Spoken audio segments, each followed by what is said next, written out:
There are moments in life when everything looks complete from the outside, yet something inside quietly aches. You wake up, work hard, follow routines, meet expectations, and still feel strangely unfinished. It's not pain that screams. It's a silence that lingers. A question without words. This story is about that silence, about the search for purpose when life seems ordinary, predictable, and heavy all at once. About how motivation fades not because we are weak, but because we forget why we began. In a small, unremarkable town there lived a carpenter named Jonah Hale. His hands were strong, his work respected, his life stable. And yet, every night as the lights went out and the world grew quiet, Jonah felt the same unsettling thought return. Is this all there is? This is his journey toward purpose.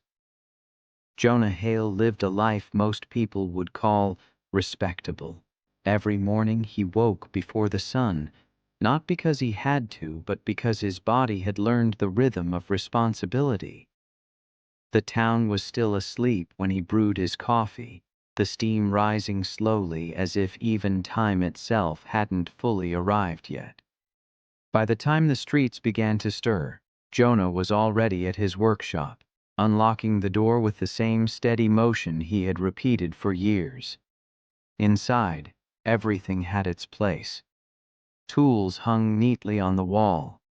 Wood planks were stacked by size and grain. The smell of sawdust felt familiar, almost comforting. This space was proof of his discipline, proof that he showed up, proof that he was reliable. Jonah believed deeply in work, honest work. He believed that if you committed yourself fully, purpose would naturally follow. That if your hands were busy, your heart would eventually understand why. And for a long time, that belief carried him. People trusted Jonah. They brought him broken chairs, unfinished tables, doors that no longer closed properly. They admired his patience, the way he listened more than he spoke. When a piece was done, it was solid, dependable, built to last, just like the man who made it. But purpose, Jonah was slowly learning, is not the same as usefulness. There were moments, small, quiet moments, when the workshop felt heavier than usual, when the sound of his tools echoed too loudly, when he would pause mid-cut, staring at the grain of the wood as if it might speak back to him. In those moments a question surfaced, not loudly, not dramatically, just enough to be felt. Why does this feel incomplete? Jonah didn't talk about it. Not to customers, not to friends. He told himself this was what adulthood looked like: routine, discipline, responsibility. He had done everything right. He stayed consistent. He didn't chase distractions. He didn't quit when things got hard. So why did his chest feel tight at night? After closing the shop, Jonah would walk home through familiar streets. Same houses, same lights, same silence. Dinner was simple. Evenings were quieter. He would sit by the window, watching the world slow down, feeling like he was standing still while something unseen moved past him. Purpose, he thought, must be something you reach eventually. Maybe tomorrow, maybe after the next project, maybe after one more year of doing exactly what he was supposed to do. But deep inside, something restless stirred. Not dissatisfaction. Jonah was grateful. Not ambition. He didn't want more things. It was something harder to name. A feeling that life was asking something of him, and he didn't yet know how to answer. And so the quiet life continued, not broken, not unhappy, just unfinished. Jonah decided that if something felt missing, the answer must be effort. Not reckless effort, not dramatic change, just more discipline, more focus, more hours. He told himself that purpose was built the same way furniture was, piece by piece, patiently, through repetition. If he kept his hands busy long enough, clarity would eventually arrive. So he worked harder. He took on more projects, said yes when his body quietly asked for rest. Custom tables, stair railings, cabinets for new homes rising at the edge of town. His reputation grew. People spoke his name with respect. They admired the way he never rushed, never complained, never delivered anything less than his best. Each finished piece brought a small lift in his chest, a brief sense of motivation, a moment where the question inside him went quiet. This must be it, he thought. This is what purpose feels like. Jonah began measuring his days by productivity. A good day meant visible progress, clean edges, perfect joints, satisfied customers. A bad day was one where nothing tangible was completed. Slowly, without noticing, his sense of worth became tied to output. When the workshop light stayed on late into the night, he felt important, needed. When his hands ached and his back tightened, he called it dedication. He believed strength meant pushing through, even when something inside whispered for balance. There were small victories everywhere. A family thanking him for a table that would hold their future meals. A neighbor telling him his work made their house feel like a home. Jonah smiled, nodded, returned to his tools. Praise felt good, but it faded faster than he expected. At night, when the tools were silent, the emptiness returned. Purpose, he was learning, does not live in applause. Still, Jonah chased the feeling. He filled his calendar, convinced that slowing down would allow doubt to catch up with him. Rest felt dangerous. Silence felt like failure. He told himself he was being disciplined, that this was strength, that this was the journey. But discipline without direction can quietly become escape. There were moments, rare but growing, when Jonah caught himself staring at his reflection in the workshop window. Sawdust on his shirt, lines forming on his face.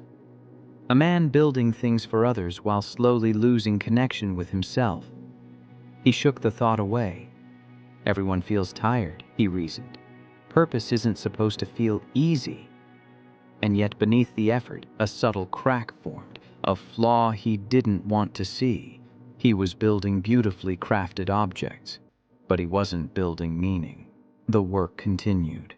The praise grew. The days blurred together, and somewhere in the rhythm of success, the foundation of his belief quietly weakened, preparing him for a fall he never saw coming. The collapse did not arrive with noise.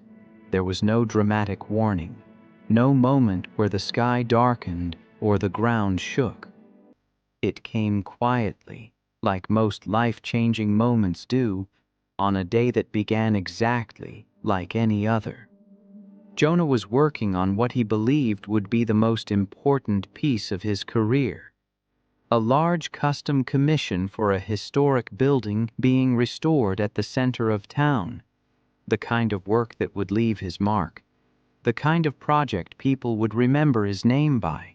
He had poured everything into it. Weeks of planning, longer nights, absolute precision. This wasn't just wood to him, it was proof. Proof that his discipline meant something. Proof that his years of effort had a purpose. But wood, like life, has its own truth. A flaw hidden deep inside the grain, something impossible to see from the surface, gave way under pressure. A crucial beam cracked during final installation. Not a small imperfection, a structural failure. The room went silent. Inspectors shook their heads. The commission was withdrawn. Deadlines were missed. Trust, once steady, shifted. It wasn't anger that hurt Jonah most, it was disappointment. Quiet, professional, final. The project was reassigned. Just like that, the thing he had tied his identity to was gone. Jonah returned to his workshop that evening with hands that felt unfamiliar. The space that once felt controlled now felt hollow. Tools sat untouched. The air was heavy. For the first time in years, he didn't know where to begin. He replayed every decision in his mind, every cut, every measurement, every moment he pushed himself instead of pausing. Guilt settled in his chest, not just for the failure, but for how much of himself he had given to something that could disappear in a single moment. The town didn't turn against him. Life didn't stop, but Jonah did. Orders slowed, confidence wavered. He found himself hesitating over tasks he once did effortlessly. Discipline without belief became exhaustion. Motivation, once fueled by productivity, collapsed under the weight of doubt. Who was he without his work, without the praise, without the proof? At night, Jonah sat alone in the quiet, the old question returning, this time sharper. If purpose can break this easily, was it ever real? The collapse wasn't just professional, it was internal. A fracture in the story he had been telling himself for years. That effort alone was enough. That discipline guaranteed meaning. That building things would eventually explain his life. But standing in the wreckage of his certainty, Jonah realized something terrifying. He had confused motion with direction, output with purpose, strength with avoidance. And now, stripped of the thing he leaned on most, he was forced to face what remained. Silence, uncertainty, and a self he barely recognized. This was not the end of his journey, but it was the moment everything he believed about purpose began to fall apart, so something truer could one day take its place. Jonah did not accept the collapse. Not fully, not honestly. Instead, he clung to the past with quiet desperation, as if gripping it tightly enough might rewind time. He returned to old routines, polishing tools that didn't need cleaning, rearranging shelves that were already in order. He reopened his workshop every morning at the same hour, even when there were no orders waiting. He told himself this was discipline, but it was fear wearing a familiar mask. Jonah replayed the failure endlessly. In his mind, there was always one small decision he could change, one moment he could redo. If he had just slowed down, if he had just checked one more time. The past became a place he visited more often than the present. He avoided conversations, avoided stillness, avoided the quiet truth pressing against his chest. Letting go felt like admitting defeat, so he held on to his old identity, to the belief that his worth lived in his productivity. He pushed himself to work on meaningless projects, fixing things that didn't need fixing, saying yes to work that didn't fulfill him, just to feel necessary again. At night, sleep came late. His thoughts were restless. Purpose, once something he chased forward, now lived behind him, trapped in memories of who he used to be. The workshop no longer felt like a place of creation. It felt like a museum of his former self. Every tool reminded him of what he had lost. Every unfinished project whispered accusation. Still, Jonah refused to step away, because stepping away meant facing the truth. That purpose cannot be forced.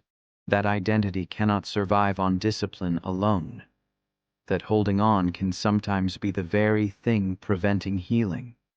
He told himself he was being strong. But strength without honesty becomes self-betrayal.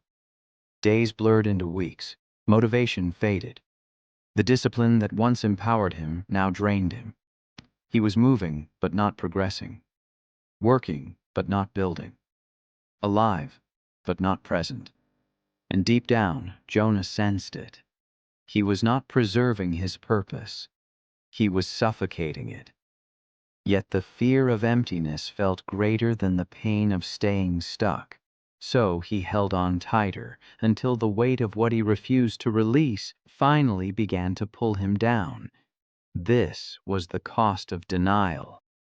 And Jonah was about to reach the place where holding on would hurt more than letting go ever could. The workshop went quiet before Jonah was ready to admit why. At first it was just fewer visitors. Then days passed without a single knock on the door. The light stayed off longer. Dust settled where movement used to be. Jonah still showed up every morning, but there was nothing waiting for him. No deadlines, no expectations, no proof that he was needed. So he sat. Hours passed with his hands resting in his lap, tools untouched. The silence felt heavier than any failure he had known. Without work to distract him, there was nowhere left to hide. This was the lowest point, not because everything was gone, but because nothing was speaking anymore. Jonah stopped keeping track of time. Meals were forgotten. Sleep came in fragments. He found himself staring at unfinished wood, not seeing projects, only questions. The kind that don't demand answers, but patience. Who am I if I am not useful? What remains when effort no longer works? Isolation wrapped itself around him gently, almost kindly. Friends assumed he was busy. The town moved on. Life did not pause to wait for his understanding. And that was the hardest truth of all. One evening, Jonah didn't turn on the workshop lights at all. He sat in the dark, listening to his own breath, realizing how unfamiliar it felt to simply exist without producing something. His identity had been built on doing. Without it, he felt invisible, useless, small. But in that darkness, something else appeared, a stillness he had avoided for years. It wasn't peaceful, not yet. It was raw, uncomfortable, honest. The kind of silence that strips away stories and leaves only what's real. Jonah felt the weight of everything he had ignored. Grief for the life he thought he was supposed to live. Fear of disappointing himself. Exhaustion from carrying expectations that were never questioned. This was the moment before change becomes possible. Not hope, not motivation, just truth. Tears came without warning, not from weakness but from release. From finally admitting that discipline alone had not given his life meaning. That productivity had kept him busy, not fulfilled. That purpose had been mistaken for performance. For the first time, Jonah didn't try to fix the feeling. He let it exist. And in doing so, he made space for healing, for listening, for something new to enter. This was the bottom. And strangely, it was also the beginning. Because when nothing is left to hold on to, you are finally free to discover what truly matters. The encounter did not feel important at first. It happened on an ordinary afternoon, the kind Jonah used to ignore. He had left the workshop early, not out of purpose, but because there was nothing left to pretend to do. The streets were quiet, washed in soft afternoon light, the world moving gently without urgency. Jonah found himself walking toward the edge of town, where an old park sat mostly forgotten. He hadn't planned to go there. His feet simply carried him. Near a bench beneath a large, weathered tree sat an elderly man, feeding crumbs to birds that gathered without fear.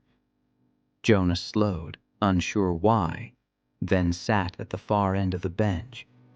They did not speak at first. The silence between them felt natural, unforced.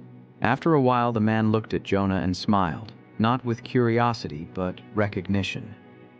"You look tired," he said calmly, not accusing, not concerned, just observant.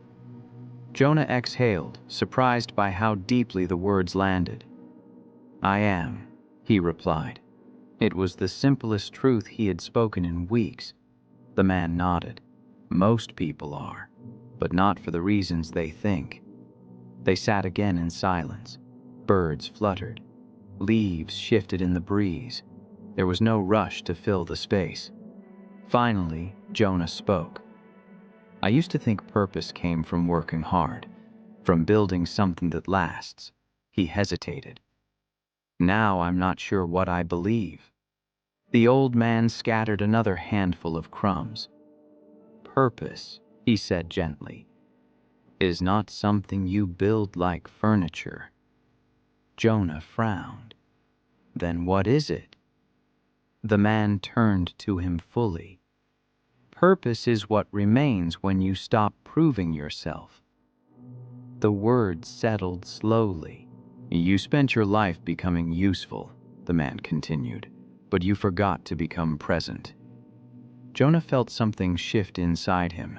Not pain, not relief, but clarity. Simple, undeniable. "You don't lose purpose when you fail," the man added. "You lose it when you refuse to listen to what failure is trying to teach." They sat quietly after that. No advice, no instructions, just space. When Jonah finally stood to leave, he realized something had changed. Not externally. Nothing in his life was fixed. His problems were still waiting. But inside, something loosened. Purpose was no longer something he had to chase. It was something he had to allow. And for the first time in a long while, Jonah felt ready to begin again. Not from effort, but from truth. Rebirth did not arrive with confidence. It arrived quietly, disguised as small choices. Jonah did not wake up suddenly inspired. There was no surge of motivation, no clear plan for the future. What changed was simpler and far more difficult. He stopped running. The next morning, Jonah opened the workshop later than usual. Not out of laziness, but intention. He stood in the doorway for a long moment before turning on the lights, breathing in the familiar scent of wood and dust without the pressure to produce. For the first time, he asked himself a different question. What feels honest today? There were no grand projects waiting, no deadlines, just a piece of old wood resting in the corner, scratched, uneven, overlooked. Jonah picked it up, not to sell, not to impress, but to listen to his hands again. He worked slowly. Every movement was deliberate, every cut mindful. There was no rush to finish. The discipline he once used to escape his feelings now became a way to stay present with them. Some days he barely worked at all. He cleaned, he observed, he allowed silence to exist without filling it. Other days he built small things, stools, shelves, simple repairs. Not because they mattered financially, but because they mattered personally. Healing rarely announces itself. It whispers. Jonah began noticing things he had ignored before, the way light moved across the floor, the sound of the town waking up, the calm that came from doing one thing with full attention. Purpose no longer felt like pressure. It felt like alignment. He apologized where needed. He forgave himself where possible. Discipline returned, not as punishment, but as care. He showed up consistently, even when progress felt invisible. This time he wasn't chasing transformation, he was allowing it. There were moments of doubt, moments when the old voice returned, telling him he was wasting time, falling behind, losing relevance. Jonah acknowledged the voice, but didn't obey it. Strength, he was learning, is not force. It is patience. Like with each small act of honesty, something inside him softened. Purpose began to rebuild itself, not as a destination, but as a relationship with the present moment. Jonah wasn't who he used to be, and he wasn't who he would become yet. But for the first time, that space in between felt peaceful. This was rebirth, not dramatic, not instant, but real. Growth, Jonah soon discovered, does not erase old patterns, it challenges them. Just when the days began to feel lighter, when the workshop felt calm instead of heavy, the familiar restlessness returned, not as despair, but as temptation. The temptation to rush, to measure, to prove. A former client stopped by one afternoon, praising Jonah's past work, hinting at a large project that could restore his reputation overnight. The old feeling stirred instantly, the rush of being needed, the promise of significance through achievement. That night, Jonah barely slept. His mind replayed possibilities, recognition, security, validation. The old definition of purpose, knocked shaped by results and approval, knocked gently, waiting to be let back in. This was the new struggle. Not failure, but choice. The next morning, Jonah stood in his workshop, hands resting on the table, heart divided. Accepting the offer would not be wrong, but it would pull him back into the same pattern, losing presence in exchange for performance. He breathed deeply. Purpose, he reminded himself, is not urgency. He accepted the work, but on new terms. Slower timelines, honest boundaries, space for rest. When pressure rose, he paused instead of pushing through. When doubt appeared, he didn't obey it. The struggle didn't disappear. But Jonah no longer confused discomfort with danger. Discipline, now rooted in self-respect, carried him through. Each time he chose consistency over compulsion, strength deepened. The work no longer consumed him, it supported him. This was proof of transformation, not perfection, consistency. And in that quiet resistance to his old self, Jonah realized something powerful. Purpose isn't found once, it's practiced daily. The new dawn did not announce itself with sudden joy. It arrived slowly, like morning light slipping through a window you forgot was open. Jonah noticed it one ordinary day while sanding the edge of a small table. His hands moved without tension. His breath was steady. There was no hurry to finish, no voice in his head measuring worth by speed or outcome, just presence. And in that presence, peace. The workshop felt different now. Not quieter, more alive. It held stories again. Not of success or failure, but of attention, of care, of intention. People returned, not because of reputation, but because something about the space felt grounding. Jonah listened more, spoke less, worked with clarity. Purpose had shifted. It was no longer about what he produced. It was about how he lived. Jonah began teaching small workshops, sharing what he knew, not to be admired, but to connect. He helped others find patience in their hands, courage in slowness, meaning in doing one thing well. In giving, his own sense of purpose deepened. The emptiness that once haunted him no longer asked questions. It had been answered through living. Jonah understood now. Fulfillment does not come from reaching a destination.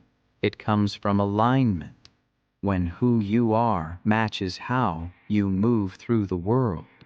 The dawn was not brighter because life became easier. It was brighter because Jonah finally saw clearly. And this is where the story gently turns toward you.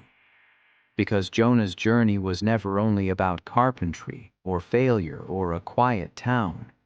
It was about purpose, the kind that doesn't shout, doesn't chase applause, and doesn't disappear when things fall apart. If you are listening to this and feel tired in a way sleep can't fix, if you've been disciplined, consistent, responsible, and still feel something missing, know this: you are not broken. You are being invited inward. Jonah learned that purpose is not something you prove through constant effort. It is something you uncover when you stop running from yourself. Work can be meaningful, but productivity alone cannot hold your identity. When your worth depends on output, peace will always feel temporary. He learned that failure is not the opposite of purpose. Often, it is the doorway to it. What collapses is usually what was never meant to carry the full weight of who you are. Failure strips away noise so truth can speak. He learned that holding on too tightly to old identities, old definitions of success, old versions of yourself, can quietly suffocate growth. Letting go is not giving up, it is making space. He learned that discipline, when rooted in fear, becomes punishment. But discipline rooted in self-respect becomes healing. True strength is not how much you endure, but how honestly you listen. He learned that purpose is not a destination waiting in the future. It lives in attention, in presence, in how you treat the moment in front of you. It is found in contribution, not comparison. He learned that transformation does not erase old struggles. It teaches you how to meet them differently. Purpose must be chosen again and again, not perfectly, but consistently. And finally, Jonah learned that peace does not come from finally becoming someone else. It comes from returning to yourself without judgment, without urgency, without the need to prove. If you are on your own journey right now, trust this: you don't need to rush. You don't need to have it all figured out. You don't need to be more impressive to be more purposeful. Purpose is already closer than you think. It's waiting in the quiet moments, in the honest choices, in the courage to live, aligned, not admired. And maybe, just maybe, this story reached you at the exact moment you needed to hear it. If it did, carry it forward. Share it with someone who might be searching too. And if you'd like more stories like this, stories for healing, strength, and quiet transformation, stay connected. Your journey matters, and it's far from over.